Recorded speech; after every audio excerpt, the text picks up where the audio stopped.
I'm Jim Monaghan. I'm the content coordinator for Red Sox Life, and I have with me two of our writers. We may have a third one pop in momentarily, Bryan and Ahaan.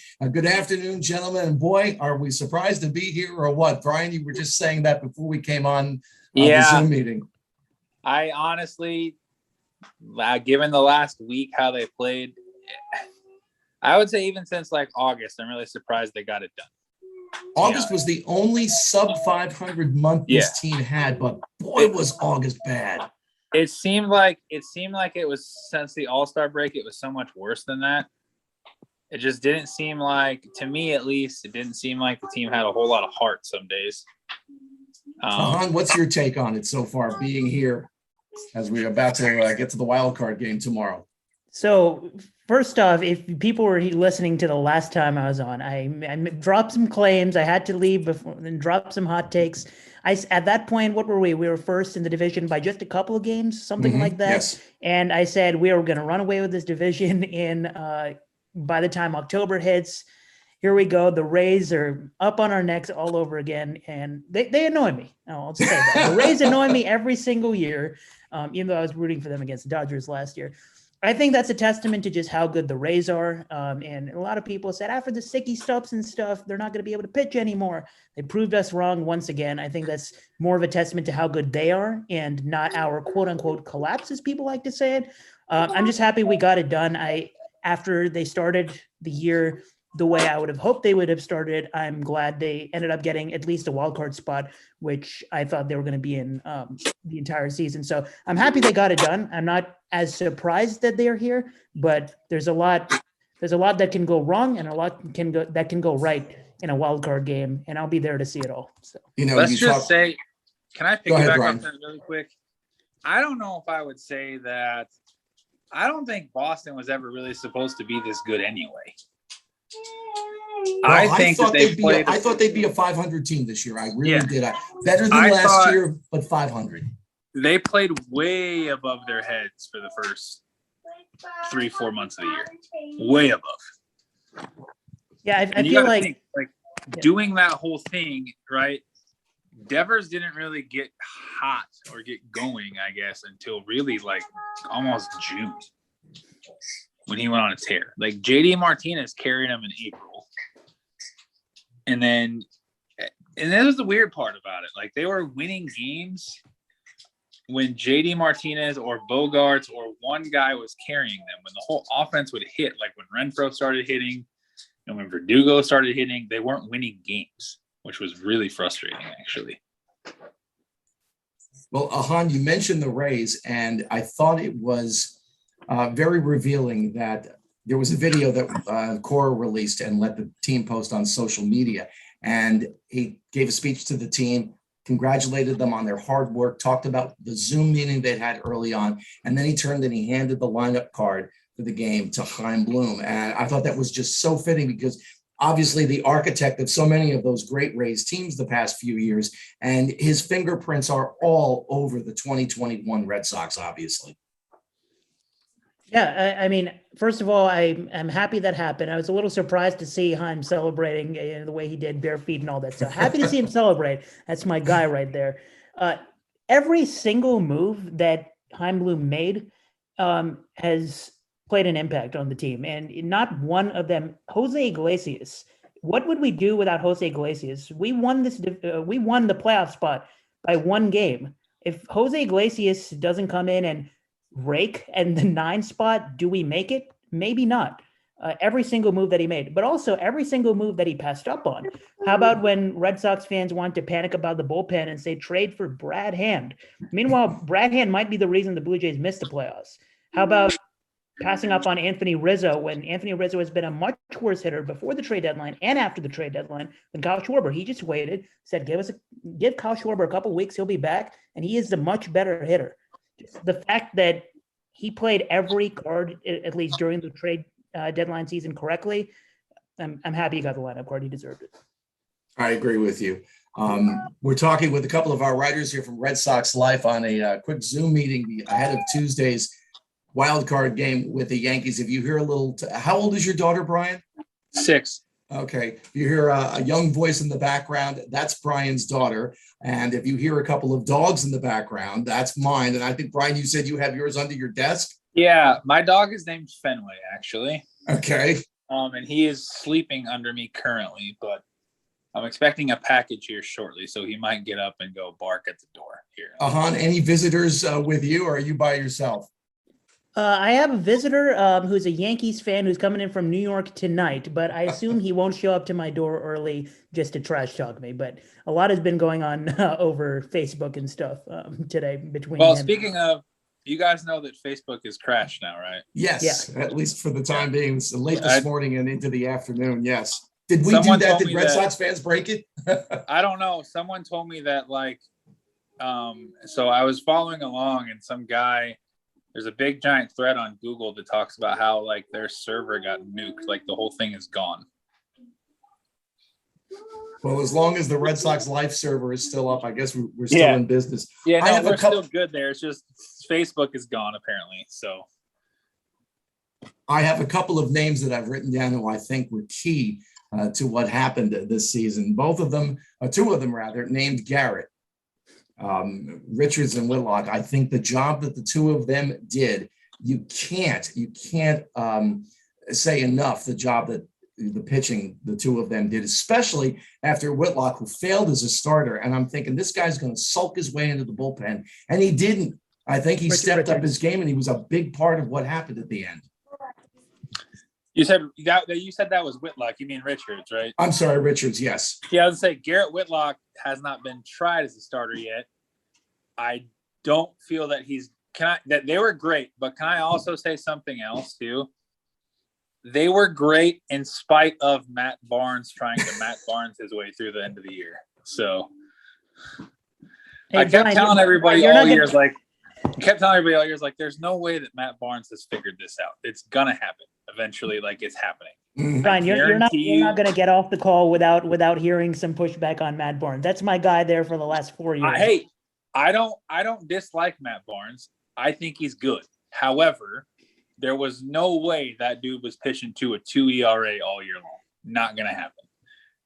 Fair. And he did it, and it did. However, I will say, I'm very, very concerned about Adam Ottavino right now. Yes, I agree with you. His slider's not breaking at all, and his fastball doesn't have a whole lot of life to it. So, but Hansel Robles has actually found himself in the Red Sox bullpen that he did not find with the Twins bullpen. So, and it is the Hansel Robles experience now, because when he comes in the game, it's definitely it's a wild ride, but he gets it done. So, well, let's stay with the bullpen. Ahaan, okay. Who closes Tuesday night? I'm going to go with what some people might think is an unconventional name, mostly because he hasn't been on the team the last few days. Josh Taylor. Last time we faced the Yankees, remember when Stanton hit the grand slam? Who was that off of? Darwinzon Hernandez. He has some nice stuff sometimes, but sometimes when he can't find the zone, it's curtains. If he doesn't have the zone when it's a close game, I'm penciling that in as a loss. So we need a left-handed pitcher. Joey Gallo in the lineup, Rougned Odor possibly in the lineup. I think we're going to see a weird construction out of the last couple of innings. We'll get Garrett Whitlock a little early, maybe 6th, 7th inning, maybe multiple innings. And we're going to have to end up getting Joey Gallo out for the last out, and it's going to be Josh Taylor. It's going to be a one-run game, and we're going to get Joey Gallo out via Josh Taylor. Josh Taylor's getting the save. Brian, who do you think is the closer Tuesday night? I think we just lost Brian. That's either his daughter or his dog. Well, let me throw another name out for you who I think has been instrumental here. And it's been so much fun watching him figure things out, and that's Bobby Dahlbeck. His defense at first, I can live with. I prefer him at third base, where I think he's much more suitable. But watching him figure it out at the plate, Ahaan, was one of the highlights of the second half of the season for me. Yeah, absolutely. And something that I said around the trade deadline was when we got Kyle Schwarber, I tweeted out that Kyle Schwarber is going to be the everyday first baseman. He's going to learn first base. And even if he's not good at it, which he's not been good at, he has not been good when he's at first base. Even if he's not good at it, he's going to be in the lineup every day at first base, unless Bobby Dahlbeck can suddenly figure it out. here we are. Bobby Dahlbeck suddenly figured it out. He wasn't making hard contact. This wasn't one of those cases like Devers where he was making hard contact but just not finding the numbers. He was just not making good contact. He was striking out a lot. He was popping up pitches. He wasn't hitting fastballs the way he was hitting them last year.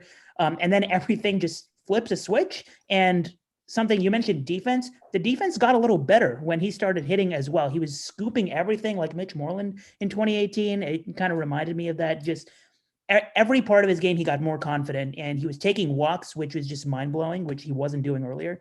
Everything just got so much better. And if Bobby Dahlbeck doesn't turn it up, then we have a problem, because Kyle Schwarber probably has to play more at first base if Bobby Dahlbeck's going to be an automatic out. So I'm really happy he figured it out. I think a lot of people were panicking that, maybe we should trade Bobby Dahlbeck for Anthony Rizzo or Carlos Santana.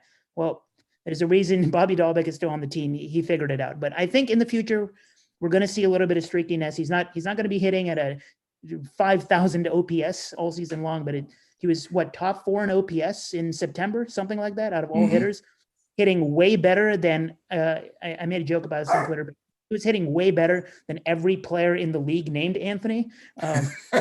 So I'm really happy for him. That was one of my guys. I thought he would hit 30 home runs this season. And then when he started the way he did, I was like, wow, he might not even hit 15. And here we go. He almost caught up to 30. It's kind of crazy. So if we want to stay in the outfield vein, or the defense vein rather, I want to move to the outfield. And I miss the outfield of Benintendi and Betts and Bradley. I really do. But watching when the outfield defense clicked, I mean, you even had JD Martinez throwing out a guy in a key situation at third base. Watching them click, you're just thinking, well, maybe they can carry this into the postseason. I'm assuming, of course, they would be getting past the Yankees. I think they can do it, but I'm hoping that outfield defense can step it up a little bit. They've got some versatility out there with different guys. I would prefer Martinez on the bench, and obviously we don't know about his ankle yet. I know he did injure it in Sunday's game, but I think that outfield defense could play a huge role in what happens with the Red Sox through the postseason. Yeah, 100%, especially because we have pitchers that do induce fly balls, and we do have a bullpen that isn't as dominant as some of the other bullpens. So plays have to be made. And you mentioned JD Martinez being, on the bench as the DH. The injury a little bit, he's going to play. We all know it's a one-game playoff. He's going to play. But the injury and the fact that we don't have Jose Iglesias, who definitely would be playing at second base if he was eligible, I think that ties us down a little bit, but it also makes constructing a lineup much, much easier. And I think what we're going to end up seeing tomorrow is Kike Hernandez at second base. And apparently this is a hot take, because apparently we have ideas of Christian Arroyo at second base, even though he hasn't had the chance to do anything recently. There are ideas of Travis Shaw in the starting lineup, which makes me cringe. But I feel like we're going to see Kike Hernandez at second base. I think that's fairly obvious, which means Alex Verdugo is probably going to have to play center field, and he's had his bad moments. He had the yips for a little bit in center field. So in a one-game playoff, you never know what you're going to get. You can get the best version of a minor leaguer and the worst version of Mike Trout on any given day, right? So we're just going to need everybody to make the plays that they need to. And I think defensive stats, that's the thing, right? Like the defensive stats for the 2021 outfield have been better than the defensive stats for the 2018 outfield. One of the reasons, not because all three of them are better than Betts, Bradley, and Benintendi, but because that it took a long time in the season for people to start respecting that outfield, and that juiced up the stats a little bit. I think you saw for months a lot of people running on Kike Hernandez and Hunter Renfroe because these players, these coaches just didn't do their research, that they have crazy arms. The Hunter Renfroe, I knew how good of a defender he was. He's been one of my favorite players since his Padres days. So I knew about that. But apparently not everybody did, and people were testing his arm a lot. So now that people are starting to respect his arm, Alex Verdugo is going to have to step up and make the center field plays. So hopefully he can do that tomorrow. And then once we get past, 5-game series, Cora's going to have to figure it out. Let me ask you a question about the Yankees right here. Which Garrett Cole shows up Tuesday night? Well, if you kind of look at his history against the Red Sox, it alternates really between two modes. Either he's on, and some of the games that he's pitched where he might have high pitch count or he's given up a few runs, he was still on, but he was left in a little bit too long. He switches between really on and really off. And the last time he was really on, so maybe that's a good sign. But the thing with Garrett Cole is the Yankees bullpen against the Rays, they had to be used. He's going to be forced in a little longer. And Aaron Boone, I think Yankees fans give him not enough credit for what he's done with the team, and other fans give him too much credit. I think somewhere in the middle, Aaron Boone's going to have to make some decisions, which he's been inconsistent with this year. He's forced pitchers in too long, and sometimes it works out. In Houston, Garrett Cole, he left him in for 120 pitches, and it worked out. I think Garrett Cole is going to start off the game really well, but second time through the order, we got to put up better at-bats than we have been the last couple of weeks. Some of those at-bats against the Orioles and the Nationals, for some reason, we played down to our opponents. If we can go back to how we were constructing at-bats in the beginning of the season, I think we can get to Garrett Cole second time through the order. Because Garrett Cole, nerves are a thing. People will argue it. Nerves are a thing. In the playoffs, there's a fear factor. Devers owns him. Kyle Schwarber has hit a home run in the postseason years ago off of him. There's a fear factor. Second time through the order, if we're not putting up good at-bats, if we're swinging at balls first pitch, it's going to be ugly. So I think we'll get a mediocre Garrett Cole, which we have to turn into bad second time through the order. And I have some concerns about Nathan Eovaldi, as much as I like him and as much of a factor as I think he's been, how important he's been this season. His last outing left obviously a lot to be desired. The Yankees figured him out, and they figured him out early. And I'm not sure what adjustment he's going to be able to make now going into Tuesday night's game. But it's important that they get some innings out of him, and effective innings as well. Yeah, I'm glad you brought that up. This is the topic I'm most passionate about. I've been passionate about it on Twitter. This is simple. If Christian Vasquez starts the game, I'm scared. If Kevin Plawecki starts the game, Eovaldi's going to be brilliant, and I'll put a lot of money on it. This season, Kevin Plawecki at catcher, 17 games, 3.28 ERA, and the strikeout to walk ratio nearly 6. With Christian Vasquez behind the plate, 4.77 ERA, strikeout to walk ratio just above 4. And it's not a coincidence. I think you see this with not just Eovaldi, but with Sale and with Nick Pivetta. Those three guys, Christian Vasquez is awful at calling a game. You get to 2 strike counts and he'll call a fastball every single time. The Red Sox, as a pitching staff, led the league this year in 0-2 hits given up. There's a reason for that. It's because Christian Vasquez is very lazy calling a game. I like him in the lineup when he is capable of catching the dude. And with Eovaldi, it's just the numbers are too strong. Kevin Plawecki has to start the game, and I'll be fine with Eovaldi. If you look at the 3 worst outings by Eovaldi this year, the 3 outings where he gave up at least 6 runs, all of them, Christian Vasquez at catcher. So I think the answer is pretty obvious here. Cora's got to do the right thing, and I think he knows what it is. One more thought before we leave. In honor of what they did last night, I wore a Patriots sweatshirt. I don't know your football allegiances, Ahaan, but watching that game last night, the emergence of Mac Jones, watching him in the pocket was just an absolute delight. If he was the least bit phased by everything that was going on, and there was a lot going on last night with Brady and everything, the crowd and all of that. I mean, there's tens of thousands of people chanting for Tom Brady, and he's like, what, hello, I'm here, I'm your quarterback. I thought the job that he did last night, I think it was one of the best coach games the Patriots have had in a while, and I think it really bodes well for the future. I'll happily take that topic. I'm a diehard Patriots fan, and I was on the Mac Jones to the Patriots as the future train 2 months before the draft. So I was very proud to see what Mac Jones did yesterday. He's not perfect, but find me a rookie quarterback this season that's anywhere near the level that Mac Jones is maturity-wise, pocket awareness-wise. The answer is you can't. I thought Zach Wilson was another guy that I was very high on, and I was upset on a personal level that he went to the Jets, because if he went to a different system, I felt like he could thrive. But Zach Wilson, like so much talent, and it's just a matter of decision making, pocket awareness, playing to your strengths. And Mac Jones has his weaknesses, but the strengths, I felt like yesterday was the first time I was not asking for Josh McDaniels' job the entire game, for good reason. The play call to Jonnu Smith, I was watching with friends online, and I said this ball needs to go to Jonnu Smith, and it went. So I'll probably wear that call for a while.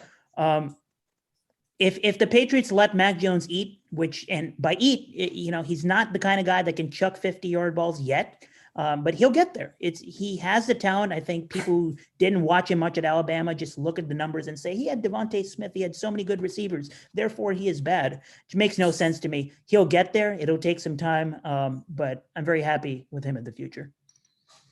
With any kind of luck, we're talking about a Red Sox victory late tomorrow night. Ahaan, thank you so much for joining us today. I wish Eric had been able to come aboard. Eric is umpiring a game in the Netherlands. He's umpiring a baseball game in the Netherlands, and I was hoping he'd come on. Bryan, I know he had to duck out for work, so thank you for reading RedSoxLife.com. And again, hope we're talking to you about a Red Sox win against the Yankees on Tuesday night.